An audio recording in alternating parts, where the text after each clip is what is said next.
sounds like a stupid question. Probably is, because, yeah, go ahead.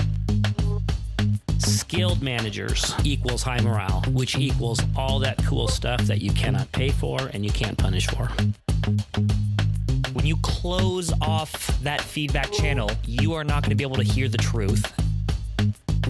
In the first microseconds, your brain can't tell the difference between physical danger and what we call social danger. I'm pissed off at you. Me, specifically? Well, just because you're my boss and all. Employees tend to get promoted until they reach their level of incompetence. Go forward and don't suck. Folks, we are back. Welcome to the Managing with Mind and Heart podcast. We are excited to be with you here today. I'm Ethan Nash, one of your co-hosts, and over across from me is... I'm Michael Nash, the other co-host, and we are really excited about this new season. Yeah, we are here to kick off season 3 with you today. It's been a bit of a break, as you may or may not have noticed, and we've been busy during the break. And so we're really excited to, like I said, kick this season off. And you know what, Mike or Dad? I'll call you Dad, other people call you Mike. I just want to start off with this question. You're a manager, you're a leader, and you also work with managers and leaders. On your way to work, whether that's driving in a car or on a bus or walking from, the kitchen to your living room, what is kind of on your radar as a manager going into your day? I find that if I don't have my head in the right place, on your way to work, if you're thinking about work at all, but if you're thinking about work, you're probably thinking about phone calls and meetings and tasks and all the things you need to check off today. Would you think that's true for you if you're not consciously thinking about something else? 100% agree. Because as a manager, we have lots of different tasks that we need to take care of. And so I'm thinking about, okay, what is it that I need to take care of today? Yeah, you're already sorting, right? You're already kind of mentally organizing a bit and getting prepared for the transition from real personal life into work. So you're thinking about what you need to do. Exactly. What we're going to talk about today, folks, is there's these other 6 things that we have been training managers for years to get on their radar first thing in the morning on the way into work, because I think they're game changers. Mm-hmm. Yeah, and I agree. And, we have this leadership development program. It's called Managing with Mind and Heart. We are always improving this program. And recently, we made the change to go from a 5-day program to a 6-day program simply because there's more things that we needed to help develop leaders in. And do you want to talk a little bit about kind of that transition from 5 days to 6 days? It was based on 2 primary things. One, listeners, you, I hope, can recall that we've been talking about the top 15 management skills for a few years now with you, and we weren't quite getting to the 15 skills in those 5 days. We were leaving some off, so we've decided to be a little more thorough. But then the other big thing is there's been a huge transition in our society, in our world in the last few years. And so many people, so many managers now are having to manage in a hybrid work environment. And we just had to make room for that. And we're really excited about that, where we can now take those 15 best practice management skills and also apply them to how do you turn those skills up to 11, because you kind of have to do that in the hybrid management world. So that involved having to add some more time. Yeah. And in day 1 of the Managing with Mind and Heart program, we put on leaders' radar this concept about what they should have on their radar coming to work, right? These concepts that we have that we really feel that if managers were to have this on their radar, on a daily basis, they're really going to improve the health of their teams, right? The health of their organizations, and they're going to be thinking about the right ideas that will lead to high morale and high engagement in the workplace. And so, again, these 6 different things that we ask managers to consider putting on their radar. And really what they are, when you stop and think about these 6 things, they are actually a way of seeing yourself as a manager. Like, how do you picture your role? How do you picture your value? And what does it mean to be a manager? And that's why we call this first day the manager mindset, because it really is about maybe even reframing the way you show up and what you think about as a manager. 6 different things. Should we just go into them, or? Yeah, we'll give you the overview of these 6 things, and then what we're going to do today is spend a little bit of time digging into each one. So the first thing to put on your manager radar is really, to be an effective leader, you have to be growing and developing as a human being. Number 2, the morale of your people really, really matters, and it's mostly your job. And the third thing on your radar is, to be effective as a leader, as a manager, you have to demonstrate that you have your employees' best interests at heart. Yep. And number 4, management involves a very specific set of deliverables, these 15 top management skills. Mm-hmm. And number 5, adaptive skills, which we'll talk about, are the most important type of skills for a manager. And lastly, psychological safety is the key to building healthy relationships and healthy teams.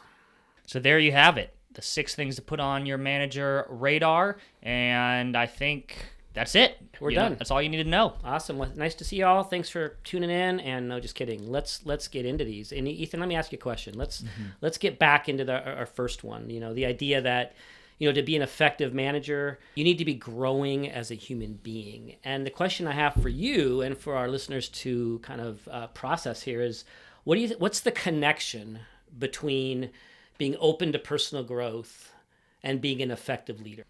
I really think that if you're not growing and developing yourself as a human being, right? If you're just kind of stuck, right? And I don't mean stuck for a day or a week or even several months, right? We all get stuck on our paths of growth and development. But I mean someone that's just kind of not growing and developing, I think it's going to be really hard for you to hold the space and have the energy to help other people grow.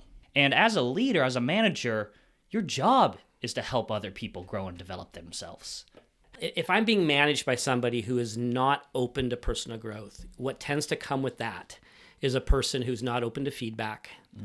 Now, if you're not open to feedback, you're going to be defensive. You're not going to be psychologically safe for me to talk to, when I need to give you feedback. I'm going to be more cautious as your employee because I can't show up authentically because you're not showing up authentically, right? You're going to be probably less flexible, less willing to be open to changing. I mean, all these things will trickle down and impact your employees and your team. Your openness to personal growth, I think, will show up and make you more open, more authentic, more flexible. Right.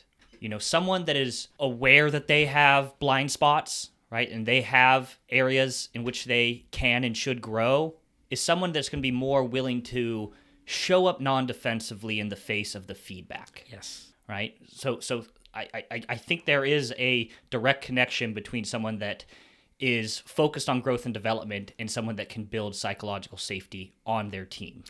Yes, and through what you just said, I kept thinking of the word humility, right?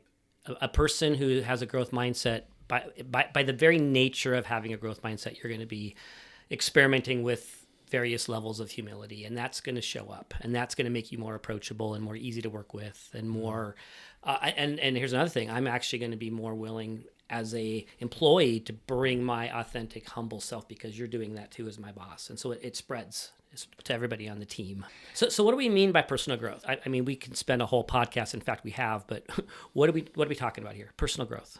When I think, just generally speaking of personal growth, I think of this concept called the growth mindset. But it's just the idea that you're not stuck with the traits and the skills and the characteristics that you have, that there is capacity for you to grow and improve and add additional capacity and skills.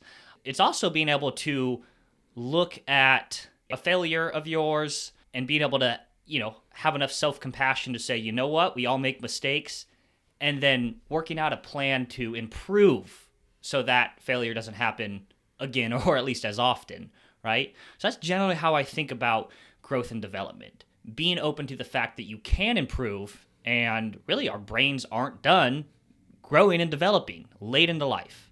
But what do you think? I think you said it really well, and I want to emphasize the balance that you just referred to. I think on one end of the spectrum, it's I'm going to be listening to podcasts and going to therapy and reading and asking for feedback and pursuing positive personal growth. But on the other side, I'm also going to be really happy with who I am, which sounds contradictory, right? It's this self-compassion.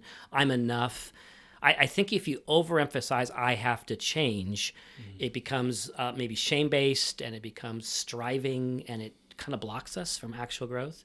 But if you go the other way, well, I'm fine. I don't need any growth at all. Then you get complacent.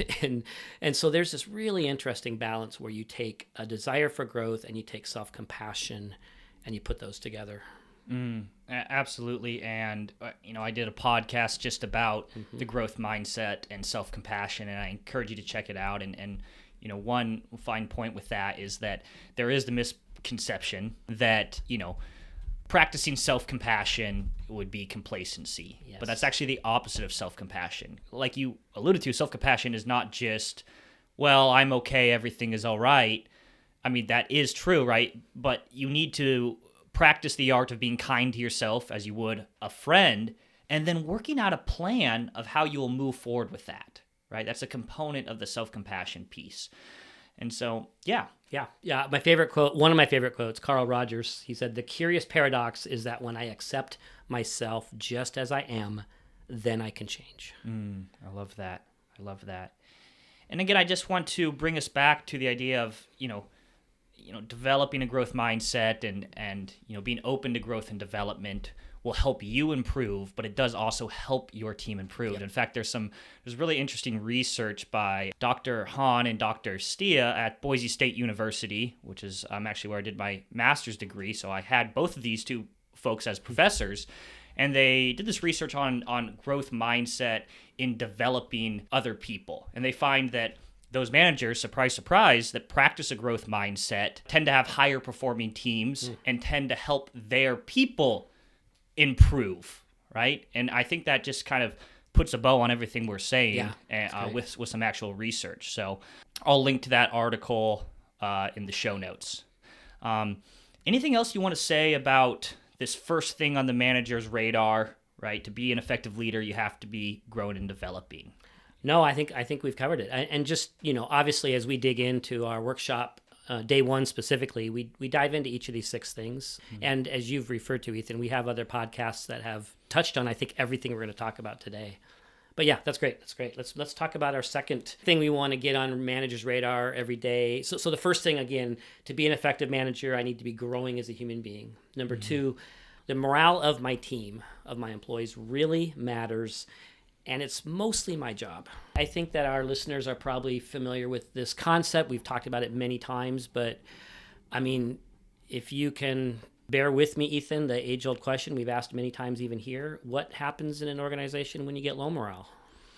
Some of the common ones that come up is more absenteeism, right? People find more reasons not to come to work. You tend to get less trust overall, some more, paranoia, not really having each other's backs. And you also get things like, low engagement. Yeah, low right? productivity, low engagement. People not showing up to work and bringing their best self. Yep. Right? They're not willing to engage others in a healthy way because they're probably protecting themselves at some level. Yep. More mistakes, you get lower quality, you get more employee turnover. You get, like you said, you just get all this negative stuff that makes managing really a pain in the butt too. It makes your job harder as a manager when people aren't engaged and when they're not bringing their best self. Yeah, and of course, all of this has an effect on your bottom line as well. Right. I mean, you put all those things together. More absenteeism, poor customer service, more turnover, Yep. right?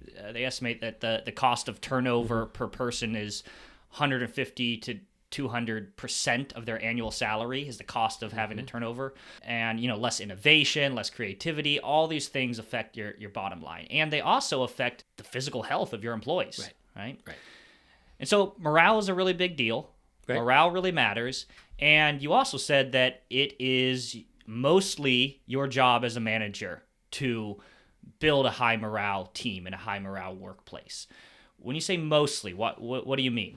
Well, both anecdotally, experientially, but even research-based, we know for a fact that the number one source of employee morale is going to be leadership. It's going to be management. It's going to be even primarily my direct manager, although all the other levels of management obviously play in because they set the tone and they support my managers and they set the culture. But it's just really clear from all sorts of different directions that, well, people, most people, when they quit their job, they're quitting their boss, right? And when we say mostly, we all know there's other factors. It's not 100% on managers. There's factors like the person's own personal life, their own personal capacity, outlook that plays into morale. There's my coworkers and how they show up and how they treat me. There's the workspace. There's other things, right? Right. But including the work itself. The work itself, right? Is it work that they enjoy doing? Right. And so there's some interesting research that I think demonstrates this, such as research I read in the Harvard Business Review lately that 3 out of 4 employees report that their immediate boss is the worst and most stressful part of their job, right? Not their coworkers, right? Not the work itself. It is their boss. Yeah, and that same research showed that about 65% of employees said that they'd take a new boss over a pay raise. Wow. Right? To me, it shows that a lot of this morale is coming from their direct manager, right? From leadership. So morale's a big deal, and it's your job as a leader. And again, just bring you back to the start of this conversation. These are 6 things to put on your radar as you're coming to work every day. If you can remember as a leader that, I am the most significant source of morale for my team, that's going to change the way you approach your work, the way you approach your relationships with the people that you supervise. It changes the way you even appreciate how important your role is, right? That you're not there just to air traffic control the work. And I think a lot of managers slip into that. Well, I'm here to make sure the right work gets done by the right people in the right amount of time. And that's part of your job. But man, you got to step back and think about, wait, what's the bigger picture here? The Stephen Covey quote that we quote all the time, you can pay employees for their backs and their hands, but they volunteer their hearts and their brains. They are going to be much more likely to bring their heart and their brain when they have high morale, and that's going to come mostly from how their manager is interfacing with them. Yeah. And I love this quote from Gallup that I think, really speaks to what we're talking about here. And the quote is, managers influence everything that gets done in organizations. According to Gallup research, they may occupy the single most important role in workplaces throughout the world. They translate strategy into action and hold employee morale, turnover, productivity, safety, and creativity in their hands. Almost done here. A great manager improves lives while improving performance. A poor manager makes workers' lives miserable while destroying performance. That's it. In a nutshell, that is it right there. That is it. So to be an effective manager leader, you need to be growing as a human being, number 1. Number 2, morale really matters, and it's mostly your job. Now, the third thing on your management radar here is, to be effective as a manager, as a leader, you have to demonstrate that you have your employees' best interests at heart. Speak a little bit about that. Yeah, so when you find yourself in a relationship with somebody who has some power over you, some authority, you can't help but do what you need to do to keep yourself safe. You just can't help it. And it might be conscious and it might be not conscious, and both of those are happening at the same time. It's the way our brains are built. It's the way we've evolved. So I'm in a relationship with somebody who has a power, some authority over me. I'm going to keep myself safe. Now, when I look up and look at that person, I look at that relationship, and if I sense that this person does not have my best interest at heart, that's on one level kind of terrifying. This person actually has control over things that relate to my well-being, right? Time and money and jobs and tasks and who I'm with and my evaluation and all these crazy Whether you things. get a pay raise, whether you get disciplined. I mean, you have somebody that has a lot of control over your life and well-being and the lives of your families, right? Yeah. At some level, right? If you Yeah. get time off, like you said. My reputation at work. I mean, there's a fair amount of power that person has, right? Right. And so I'm in that role. I'm in that awkward at best, kind of relationship. That person doesn't. If I don't believe they actually care about me as a human being and have my best interest at heart, Now I'm really cautious. I'm going to be super careful. I'm certainly not psychologically safe. It's going to be hard for me to have high morale. It's going to be hard for me to bring my best self. So I actually have to see that my manager cares about me as a person, not just as a sort of a means to an end or a cog in the system. Like that, if I sense that's all it is, I'm not safe. Right. Right. Right. And so managers have to engage in specific behaviors that demonstrate that. Absolutely. And we talk about the top 15 management skills, throughout this 6-day workshop for leaders. And number one is show care and respect, right? Demonstrate care and respect. And the top 15 management skills aren't necessarily ranked in any order, but if there's one that goes number one, it is show care and respect. If I, just to put a fine point on what you were saying, if I am going to work and I don't think that my manager cares about me or respects me or doesn't really have my best interest in heart, I'm going to be working out of a state of fear, right? My fight or flight mechanisms are going to be going off every day in work. And when you're working out of a state of fear, you actually are not bringing your best self to work every day. You're not bringing your creativity. You're not as willing to collaborate. You're going to protect yourself, right? And that means you're going to be hedging what you say, and so it has all sorts of downstream effects that can really hurt the performance of your entire team and organization. And you can't help it. What you just said is not just a choice you're making consciously. Like when you're in fight, flight, or freeze, or fawn, your sympathetic nervous system's kicked in. You can't, like literally, you can't even be very empathetic at that moment. You can't be creative. You're in self-protection mode. Yeah. This gets confusing sometimes. This doesn't mean you become best friends, right? This doesn't mean you necessarily become the kind of friends that would go hang out. Like that's not what we're talking about, right? We're talking about your role as a manager actually caring about these people, having their best interests at heart, which might have nothing to do with, I know this sounds weird, whether you even like the person or not. Right. So I don't know, would it be worth maybe just a few minutes on like, what does it look like? Like what would you want from a manager? What would tell you what would tell you that your manager actually does have your best interest at heart? Yeah. Well, first just kind of genuine interest in that person as a human being. A manager that says to you, how can I help you succeed in this role? Right? Just caring about them and their humanity is a really important concept, and that's a lot of it is just by asking them some really good questions. Right. And even as simple and casual as how was your daughter's basketball game Friday night? And, just showing that you're seeing them as a whole human and not just, like I said, as a means to an end. Right. Just being able to receive feedback from them, non-defensively, to show you actually care about that feedback and you appreciate the feedback, which is different than agreeing with that feedback or not. We can talk about that, but just generally staying open and non-defensive in the face of feedback. Yep. Being concerned and interested in what would make them the most fulfilled. Are there tasks that they're not doing that they'd like to be doing? Seeking their opinion and really valuing their input. I mean, there's just so many things. And it's fun in the workshop to brainstorm this. All the different ways a manager can show up in that way. Right. And we've talked about this many times in the podcast, but one of several really great avenues to show care and respect is in your regularly scheduled one-on-one meetings with them, right? And that's where you can ask those questions about how you can help them, what they need more of or less of, what are some obstacles in their environment that might be preventing them from doing their best work or preventing them from being engaged in their work. I mean, taking a general interest in them and their job and how they're showing up and what they need, as well as them as a person on an individual level. So I'm going to annoyingly be redundant throughout this podcast and do it again. Number one, to be an effective manager, you need to be growing as a human being. Number two, morale really matters, and it's mostly my job. Great management involves demonstrating that I have my employees' best interests at heart. Ethan, number four. Number four is that leadership and management, believe it or not, involves a specific set of skills, right? Management skills. Many of you may have heard of the Peter Principle before. We've talked about it here.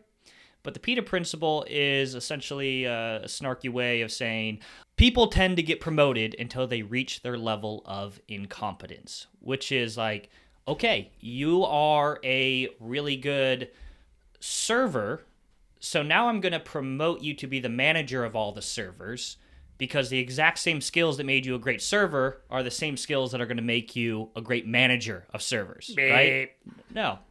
And unfortunately, this just happens in most, if not every, organization. It's somewhat the status quo, somewhat natural to say, okay, you're a really good accountant, so now you're the manager of the accountants.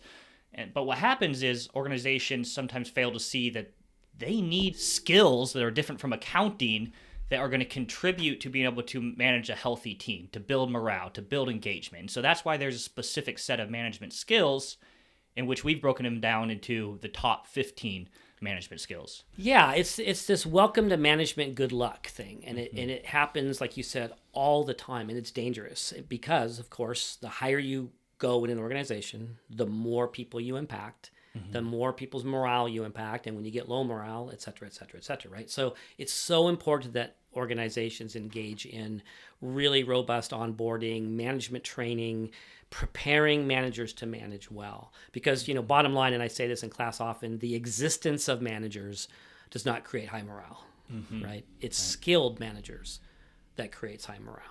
Absolutely. And it's, this is the Peter Principle has been around for a while. I think Lawrence Peter wrote about it in maybe the 80s or so. It's actually the 50s, late 50s, yeah. Right. So it's a concept that has been around for a long time, and only recently did they start actually, researching it and finding that, some research supports this. I think with in one study, they studied salespeople, and they found that in this, these organizations with salespeople, the highest performing salespeople tended to be promoted to managers more than the others. And they also found that these same people that were the highest performers were not necessarily the best managers. Right? It did not correlate into them being high performing managers. Right. So it's a thing. And like you said, I'm biased here, but I think one of the single greatest investments you can make in your organization and in your people is getting your managers this stuff, to be honest, right? These things that should be on your management radar, and then giving them some of these skills and sustaining those skills throughout the organization. And I actually know of a consulting company that can come in and help train your managers on these top 15 management skills. Yeah. So just saying, right? Just saying. So again, we have to be an effective leader, you need to be growing and developing yourself. Morale really matters, and it's your job mostly. And to be effective, you need to demonstrate that you have your employees' best interest at heart. And leadership involves a specific set of skills. Now, number 5 on the management radar is adaptive skills are the most important type of skills. Yeah, speaking of skills, right? We're on the topic of skills, and we've got the top 15 management skills that we're not going to go into today, but there's a certain level of skills that even gets deeper, and it's these adaptive skills. And we've talked about those many, many times in these podcast episodes. It's the idea that there's this set of skills that we brought with us from childhood, and they really do kind of make or break our success in every part of our life, right? These are deep, deep skills that we brought with us. Like, we'll just name a few here. With my ability to take the stress or the anxiety that I'm feeling and not have to broadcast that out and spread it to everyone around me, right? To be able to contain that, to deal with it, to then be able to meet your needs as a manager without dumping my stress on you, right? That's not a hard and fast sort of objective skill. That's more of a personal, emotional IQ adaptive skill. Right. And another adaptive skill or emotional IQ skill would be, again, we've spoken about this already today, but the ability to show up non-defensively in the face of feedback. Because again, if you give me feedback and I get defensive, as you like to say, I'm not going to go back and touch that hot stove again, right? And you're not going to be able to hear the truth when it's there, right? And you're not going to be able to figure out what needs to improve or how you can improve, right? Yeah, and listeners, notice that Ethan said he's talking about the behavior of showing up non-defensively. He didn't say feel non-defensive. I mean, right? Like I might, when you give me feedback, Ethan, I might notice in my body the defensiveness, right? Feel that feeling The adaptive skill is to be able to put on a specific set of behavior at that moment, right? How do I show up non-defensively even while I'm feeling defensive? Right. Another one would just be the ability to listen in a way that shows that you're listening and listen in a way that's respectful, right? And those involve, some mindsets as well as some specific behaviors, but just the ability to listen well so people feel heard and respected, that's going to impact your relationship with your employees, obviously, as well as with your manager, as well as with your family and friends, right? Adaptive skills are always in play. Yes. In all aspects of your life. Yes. My ability to give feedback without crushing your soul, to tell my truth, but to do it in a way where you feel honored and respected.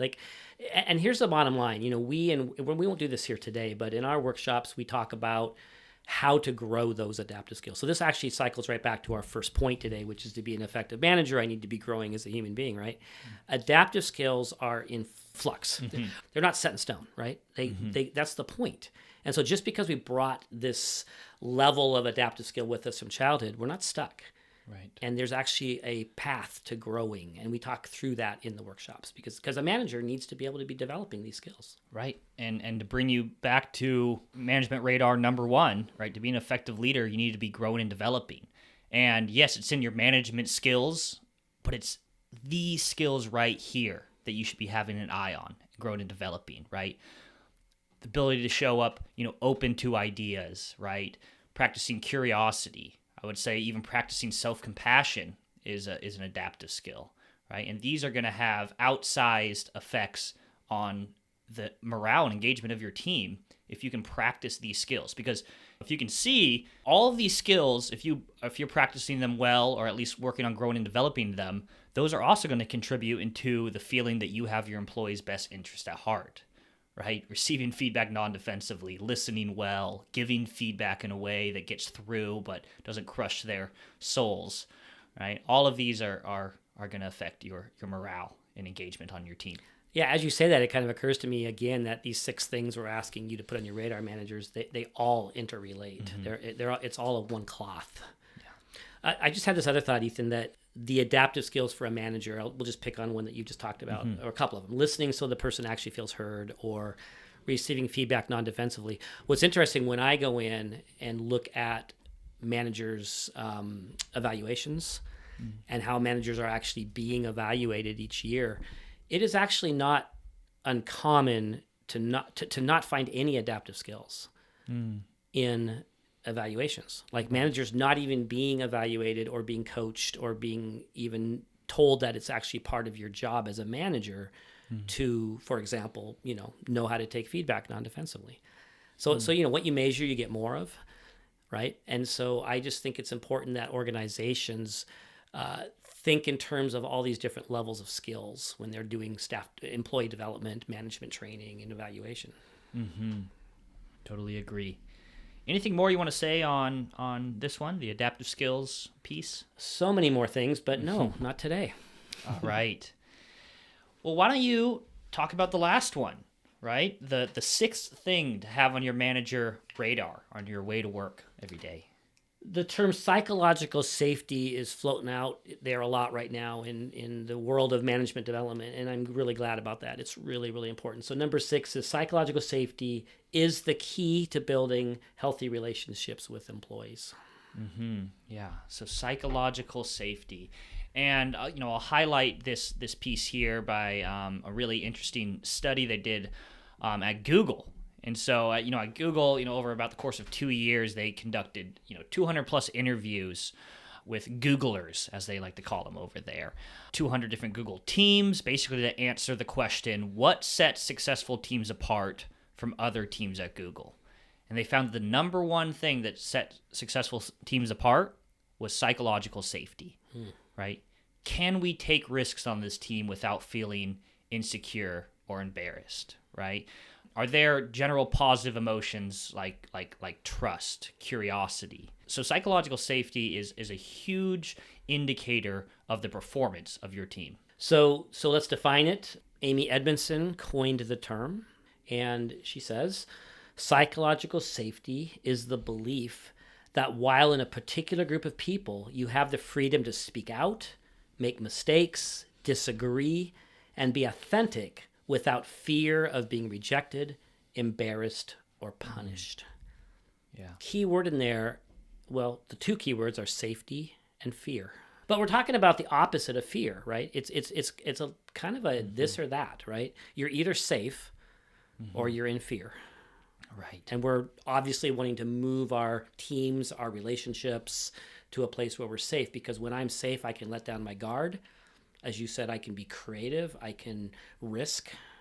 I can make a mistake and not get punished. So now I'm more likely to try again. And it leads to all sorts of cool things. Again, more innovation, more creativity, higher morale and engagement, which is directly correlated with all those things. And I want to ask you, from a manager's perspective, what can a manager do to create psychological safety on her team, right? What are the behaviors that would create psychological safety? We talk about 8 specific behaviors, and I don't know if we'll go through all these, but I guess some that top of my brain right now today is I love the one that's about practicing humility. I think that when a manager shows up as a real human being, when they say things like, "My bad," "Hey, that was my mistake. I wished I would have done it this way. I'll do that next time instead." Or "I don't know. You know better than I do. Can you help me understand?" Or, whatever. I think that when the person with, again, power over me shows up as a human, I'm allowed now to show up as a human. Right. So that, to me, that's one of the main ones. Yeah. And I loved how you put that. I mean, the leader modeling the behaviors of psychological safety gives everybody else permission to show up in that way, to show up with humility, to admit their mistakes, to acknowledge that somebody is better at something than they are, right? And that is, you can create that culture on your team, and it starts with you as the leader. It does. Yep. Another one that I really like, and I think you've actually helped me with this one, Ethan, it's that idea of making disagreement, like making it not only acceptable for an employee to see things differently or to disagree with one of my ideas, not only making that allowed, but even making it part of the game, making it part of the expectation, like rewarding it when they disagree and opening to it in the sense of, hey, I want disagreement. In fact, if you just nod your head and smile at everything I say, we're not going to make any progress here. Right.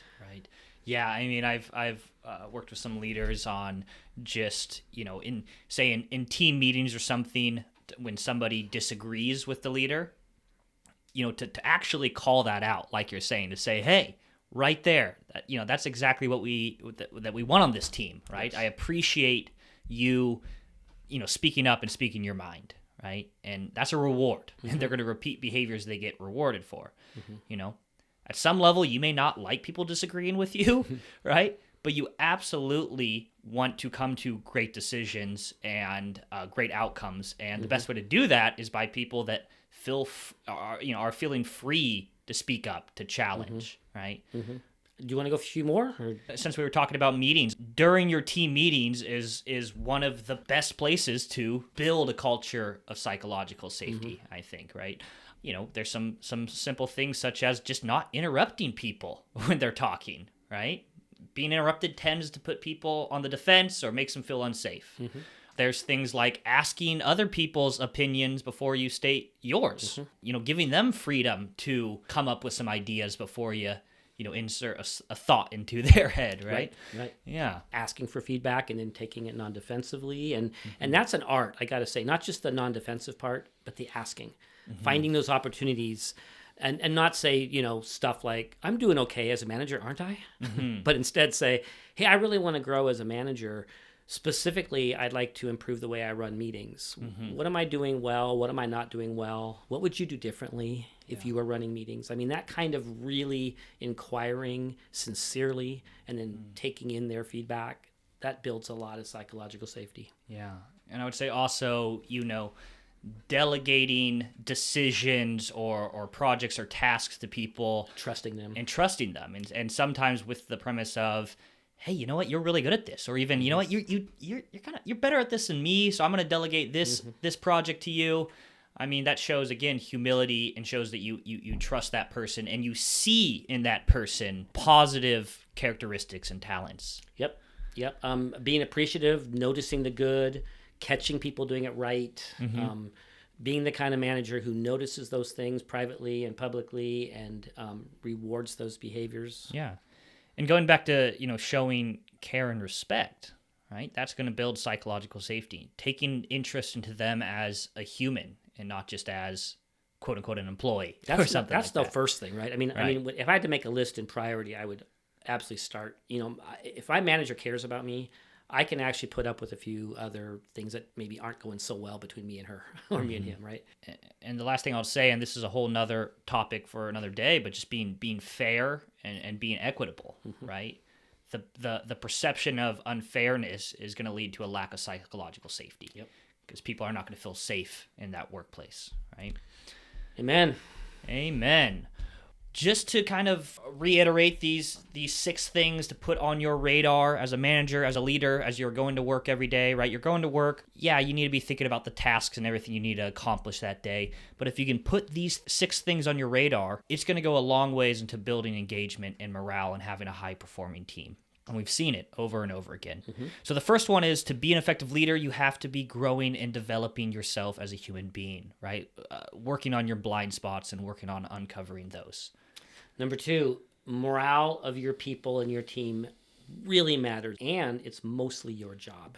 And to be an effective manager, you have to demonstrate that you have your employees' best interests at heart. Number 4, management involves a very specific set of deliverables, a specific set of skills, the top 15 management skills. And then number 5 is adaptive skills, aka emotional IQ skills, are the most important type of skill. And then lastly, psychological safety is the key to building healthy relationships and a healthy team. So there you have it. The 6 things to put on your management radar. I would recommend, writing these things down, right? And putting them, whether it's a sticky note on your computer screen or on the wall, just so you're seeing that every day as you're going to work, right? Well, any last words to leave here with our beautiful audience? It's really good to be back. I've missed podcasting with you, Ethan, and I'm glad we're doing it again. As am I. So, folks, stay tuned for more episodes coming for season 3. We're excited about what we have ahead. And, like we mentioned, we're pretty good at developing leaders and providing them with the training to acquire the skills they need to build high morale workplaces, high engagement workplaces, which translates directly to, high performing workplaces and teams. So feel free to give us a shout if you want to inquire more about either, our 6-day Manage with Mind and Heart program. We also work with teams just on team building, change management, retreats, individual coaching. And besides that, we will see you all next time.